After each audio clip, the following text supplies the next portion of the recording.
Selamat datang di materi getaran, lecture yang kedua, macam-macam getaran.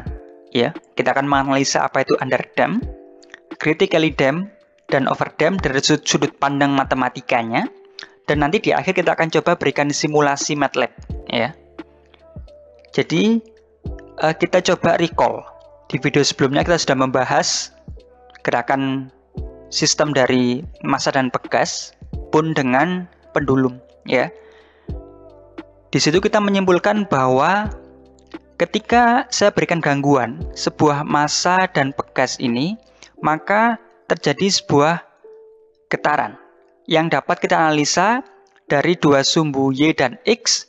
Dia akan menyerupai gerakan sinusoidal yang dapat kita dekati dengan fungsi A sin omega T plus theta. Namun dalam video kali ini kita akan coba menganalisa lebih dalam bagaimana didapatkan A sin omega T plus theta dari sistem yang undamped, yang tidak ada peredamnya, dan sebuah sistem yang terdapat peredam. Ya. Kita coba ingat bahwa dari sudut pandang kinematikanya, kita dapatkan omega n itu adalah akar K per M. Ya. Sehingga dapat kita simpan di sini X double dot ditambah omega n kuadrat X sama dengan 0. Karena tidak ada X dot di sini sebagai peredam, maka kita sebut sebagai sistem yang undamped. Dia tidak terjadi peredaman. Ya. Kita panggil lagi bahwa kita mempunyai X double dot plus omega n kuadrat X, ya, sama dengan 0. Kemudian kita asumsikan di sini bahwa umumnya memang kita asumsikan sebagai A eksponensial lambda T, begitu. Ya, kita terima dulu, kita berikan asumsi itu. Kemudian kalau itu saya turunkan, ya, satu kali, ya, berupa kecepatan dan percepatan juga, maka saya mendapatkan angka yang demikian. Bahwa X dot itu adalah A lambda E lambda T, dan X double dot sebagai A lambda kuadrat E lambda T. Kemudian saya coba substitusi bahwa angka ini saya kembalikan ke sistem, ya. Maka saya mendapatkan untuk X double dot saya rubah dengan A lambda kuadrat E lambda T. Untuk yang X saya ganti sebagai A E lambda T, sehingga didapatkan sebagai berikut, ya. Maka saya mempunyai bahwa lambda kuadrat itu adalah minus omega n kuadrat, ya. Maka akar-akarnya itu adalah min 1, di sini saya rubah sebagai akar min 1, ya. Kemudian akar dari omega n kuadrat, sehingga dapat disederhanakan menjadi J omega n atau plus minus J omega n. Ketika saya mempunyai akar-akar sebagai berikut, maka itu dapat disederhanakan lagi bahwa solusinya, ya, solusinya nanti menjadi A1 E J omega NT plus A2 E pangkat minus J omega N T. Jadi simulasi awal tadi, lambda itu dapat dipecah, bahwa ternyata lambda ini dapat mempunyai dua akar. Maka akarnya adalah minus J omega N dan plus J omega N, ya. Maka solusinya berubah menjadi demikian, begitu, ya. Kita ingat bahwa kalau saya mempunyai E J theta itu sama dengan cos theta ditambah J sin theta. Itu kalau depannya positif, maka kalau ada negatifnya berubah menjadi cos theta minus J sin theta. Nah, di sini eksponensial ini dirubah berdasarkan informasi cos dan sin sebagai berikut. Sehingga sistem, ya, respon atau solusinya itu A1 EJ omega NT ditambah A2 E minus J omega NT. Untuk eksponensialnya berubah berdasarkan informasi cos dan sin tadi, ya. Bahwa theta di sini kalau dalam sistem di sini berarti omega NT, sehingga cos omega NT plus J sin omega NT dan seterusnya. Kemudian di sini yang sama-sama cos itu saya kumpulkan dengan cos, dan yang sin dikumpulkan dengan sin, begitu. Ya, sehingga untuk yang A1 plus A2 kita asumsikan sebagai A2 dan A1 min A2 dikali J itu sebagai A1. Nah, di sini dua informasi ini dapat disederhanakan menjadi A sin omega NT plus theta. Dengan A itu adalah akar A1 kuadrat ditambah A2 kuadrat, pun dengan theta adalah arkes tangennya A2 per A1. Jadi kita dapat membuktikan yang lebih dalam lagi bahwa ternyata memang benar gerakan yang undamp tadi itu dapat didekati dengan A sin omega NT plus theta. Ya, di sini merupakan gerakan yang tidak teredam. Ya. Sekarang bagaimana jika kita mempelajari terhadap respon yang teredam? Kita coba analisa dulu apa yang menjadi pembeda antara sistem yang teredam dan tidak teredam. Kalau saya memiliki sebuah hanya massa dan pegas, kemudian saya berikan gangguan, maka responnya adalah respon yang tidak teredam. Yang tadi juga kita sudah bahas di video sebelumnya dan di awal di video ini bahwa A sin omega NT plus theta. Namun jika saya berikan peredam di sini, ya, ada dampernya, maka responnya tidak full sinusoidal begitu. Maka terjadi peluruhan bahwa sinusoidal itu dia akan teredam hingga akhirnya dia akan menjadi diam. Jadi terjadi peluruhan. Nah, peluruhan inilah yang kita anggap terjadi sebuah redaman. Dan ini semua akan berbeda redamannya bergantung nanti karakteristik apakah dia itu tergolong sebagai underdamp, critically damp atau overdamp. Nah, di sini kita dapatkan sebagai persamaan geraknya adalah eksponensial pangkat minus. Ya, kita tahu kalau eksponensial pangkat minus itu dia meluruh dari 1 ya di titik nolnya sampai tak berhingga dia mendekati 0. Jadi penambahan eksponensial pangkat inilah yang menyebabkan sinusoidal tadi itu meluruh begitu ya. Dan kita tahu bahwa di sini tidak lagi omega n tapi omega d. Bahwa omega d itu sebagai damp natural frekuensi yang teredam ya. Jadi natural frekuensi yang teredam. Ya, nanti juga kita akan buktikan bagaimana kita bisa mendapatkan angka ini ya. Akan kita buktikan selanjutnya. Kenapa fungsi ini dapat dituliskan demikian begitu. Ya. Nah, lebih jauh lagi apa yang menjadi pembeda antara under, critically dan overdamp? Yang menjadi pembeda itu adalah nilai zeta-nya ya. Jadi ketika zeta itu bernilai antara 0 hingga mendekati 1. Jadi ketika zeta itu bernilai antara 0 hingga mendekati 1, tidak 0 ya. Kalau 0 dia disebut sebagai undamp, sistem yang tanpa redaman, jadi hanya massa dan pegas. Itu ketika zeta-nya sama dengan 0. Namun ketika dia sudah bergeser 0, sekian, maka dia disebut sebagai underdamp hingga mendekati 1. Karena kalau dia sudah 1, dia disebut sebagai critically damp. Ya. Jadi di sini mulai 0,1 hingga ungu ini disebut sebagai underdamp, sedangkan kuning ini dia sudah disebut sebagai critically damp. Sedangkan jika zeta-nya lebih dari 1, maka dia disebut sebagai overdamp. Ya. Jadi overdamp dia sangat teredam, dia akan memerlukan waktu sangat lama begitu ya. Jadi semakin besar zeta-nya dia akan semakin lama begitu. Namun kalau zeta-nya itu semakin kecil dia akan terjadi fluktuasi. Nah, itulah kenapa pentingnya mengatur zeta.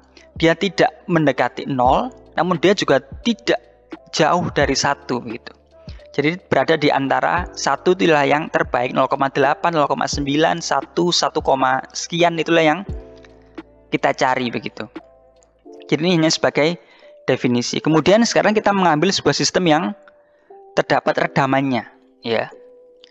Kita analisa kinematikanya ya, dinamiknya, bahwa di sana tidak lagi hanya ada pegas namun juga ada dampernya.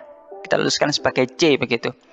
Sehingga sistemnya berubah menjadi mx double dot plus cx dot plus kx ya. Dan kalau kita ingin menganalisa, kita anggap di sini hanya tunggal ya, maka kita bagi semua dengan m. Sehingga didapatkan bahwa omega n kuadrat itu adalah k per m. Nah, zeta di sini itu bernilai c per 2m omega n. Sehingga C per M ini kita tuliskan sebagai 2 zeta omega N. Nah, nilai inilah yang sering dipakai. 2 zeta omega N. Karena hakikatnya dia pengganti C per M begitu. Ya. Nah, inilah yang sekarang kita pakai. Kemudian, lagi-lagi juga kita asumsikan seperti tadi di awal, bahwa X itu sebagai AE lambda T, pun nanti juga akan kita turunkan hingga kedua kalinya, dan kita substitusikan. Kita kembalikan lagi ke persamaan, ya, bahwa kalau tadi hanya massa dan pegas, tidak ada 2 zeta omega N X dot. Karena apa? Hakikatnya dia undamp. Yang menjadi 0 itu apa? Zetanya sama dengan 0, sehingga dia tidak ada ini. Ya. Dia undamp, tidak terdam. Itulah kenapa kita anggap dia akan terus bergerak sinusoidal. Terus menerus tanpa henti begitu. Nah, sekarang ada zetanya sehingga dia tidak 0 begitu. Ya. Kita substitusikan semua persamaan ini ke dalam sistem di awal. Nah, didapatkan bahwa A lambda kuadrat E lambda T dan seterusnya. Kemudian kita sederhanakan, ya. Kita sederhanakan bahwa E lambda T itu kita hilangkan, maka didapat A E lambda T kita hilangkan, sehingga didapatkan lambda kuadrat ditambah 2 lambda zeta omega N plus omega N kuadrat sama dengan 0. Kemudian kita cari akar-akarnya ya, lambda dengan rumus ABC, maka didapatkan bahwa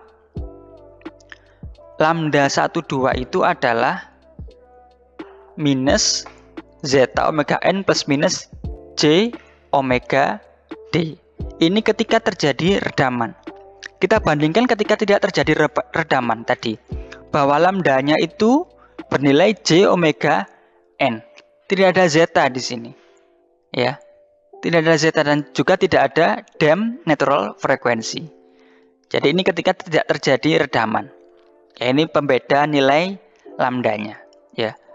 Kemudian kita juga buktikan bahwa sekarang kita substitusi bahwa hasil lambda tadi kita masukkan ke permisalan awal, berubah menjadi bahwa A1 memiliki A1 dan A2. Dan kita sederhanakan lagi, didapatkan E pangkat minus zeta omega NT asin omega DT plus theta. Kita sudah dapat membuktikan tadi bahwa ternyata ini merupakan persamaan gerak ketika terjadi redaman, ya. Di sini E pangkat minus J omega NT itu sama-sama ada di persamaan di fungsi 1 dan fungsi 2 itu dikeluarkan begitu, ya. Dan sedangkan yang awal ini, ya, sesuai yang tadi di awal, bahwa memang ketika ada A1 EJ omega tadi omega N, sekarang omega D. Itulah kenapa di sini omega N-nya berubah menjadi omega D. Dan tadi yang dikurung juga ini menghasilkan asin omega NT plus theta. Sekarang karena dia terjadi perubahan omega D, damp natural frequency, maka berubah menjadi omega D. Dan di awal ini kita membuktikan bahwa eksponensial pangkat minus ini merupakan peluruhannya, ya, peluruhannya. Kemudian sebagai contoh, misalkan saya memiliki sebuah sistem, ya, dengan persamaan demikian, bahwa X double dot ditambah 10 X dot ditambah 4X sama dengan 0. Maka kita lakukan analisa, kita pecah lagi sebagai persamaan yang lebih umum begitu. Kita munculkan omega N dan zeta-nya. Maka di sini kita dapatkan bahwa ternyata omega N kuadrat itu sama dengan 4, sehingga omega N-nya adalah 2. Ketika omega N-nya sama dengan 2, dan kita ketahui bahwa 2 zeta omega N itu sama dengan 10, maka zeta-nya itu adalah 2,5. Kita tahu bahwa ketika zeta lebih dari 1, maka dia disebut sebagai overdamp. Dia sangat terdamp, ya. Kita coba recall lagi bahwa overdamp ketika zeta lebih dari 1 dan ketika sama dengan 1 adalah critically damp. Yang baik memang dijaga mendekati 1, antara 1 begitu, ya. Kalau dia jauh dari 1 atau dia mendekati 0, maka dia cenderung undamp, ya. Maka fluktuasi sinusoidalnya itu akan ada, ya. Jadi di sini kita coba berikan analisa, ya. Analisa kita melakukan simulasi MATLAB, ya. Tapi ini dalam sebuah sistem yang tidak terdamp, ya. tadi bahwa kita mengetahui jika gerakan sebuah sistem yang tidak teredam massa pegas itu dapat dituliskan sebagai A sin omega nt plus theta. Kemudian kita juga dapat melakukan analisa yang lebih dinamis dengan mencari kecepatan dan percepatannya sebagai berikut. Ya. Kemudian, kalau saya ingin mencari initial position-nya, ya, atau initial velocity-nya, maka kita letakkan T sama dengan 0 begitu. Maka saya mempunyai informasi bahwa posisi awal atau kecepatan awal dan percepatan awal itu sebagai berikut. Karena T-nya sama dengan 0, maka di sini yang berlaku hanya theta-nya. Ya. Yang berlaku hanya theta. Kemudian, bahwa dari posisi awal ini, saya juga memiliki informasi bahwa sin theta itu merupakan posisi awal per A. Pun dengan cos theta itu sama dengan kecepatan awal per omega n per A dari rumus yang kedua. Kemudian jika saya melakukan kombinasi, saya lakukan kuadrat, ya. Kemudian saya jumlahkan antara sin dan cos ini, maka saya dapatkan bahwa x0 kuadrat per A kuadrat ditambah V0 kuadrat per omega n kuadrat A kuadrat. Kita tahu bahwa sin kuadrat theta ditambah cos kuadrat theta itu sama dengan 1, sehingga dari informasi posisi awal dan kecepatan awal saya bisa menentukan amplitudonya, ya, dengan asumsi bahwa amplitudo tidak ketahui begitu di awal, sehingga dari dua informasi itu saya mempunyai informasi baru amplitudo dari posisi awal dan kecepatan awal pun dengan fasanya. Sehingga fasa awalnya atau fasa theta ini dapat diketahui bahwa tan theta itu adalah omega n x0 per V0, atau posisi awalnya itu berarti arkes tangennya dari omega n x0 per V0, ya. Kemudian contoh, ya, saya memiliki sebuah sistem massa pegas, ya, dengan massa 2 kg dan stiffness, ya, pegasnya tadi K-nya itu adalah 8 Newton per meter. Kemudian saya memiliki informasi awal dari posisi, ya, x0 dan velocity, kecepatan awalnya 3 meter dan 8 meter. Nah, di sini diminta untuk mencari amplitudonya, fasa, dan kita ingin melakukan plotting dinamika dari sebuah posisi, kecepatan dan percepatan sebuah sistem di bawah ini, ya. Kita tuliskan semua bahwa massa, kemudian konstanta pegasnya dan omega n. Karena kita mengetahui M dan K-nya, maka kita juga dapat mengetahui natural frekuensinya sebagai berikut, akar K per M sama dengan 2. Kemudian juga kita ketahui bahwa A untuk amplitudo dan posisi dan fasanya itu dapat diketahui jika kita mengetahui posisi awal dan kecepatan awal, sehingga didapatkan amplitudonya itu adalah 5, ya. Dan sudut awalnya itu berupa 36,8 derajat, ya. Kemudian bahwa berikut merupakan persamaan, ya, dari posisi, yaitu 5 sin 2t plus 36,8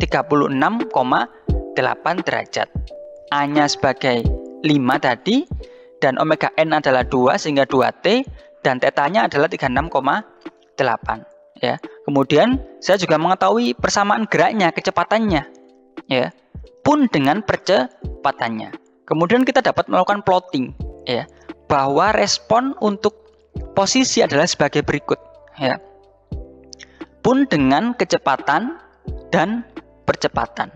Nah, kita bisa melakukan analisa. Ini merupakan keadaan di mana dia itu undamp, ya. Nah, bagaimana ketika dia nanti itu terjadi redaman? Kita juga dapat melakukan analisa, ya, dari perubahan zeta dan segala macamnya.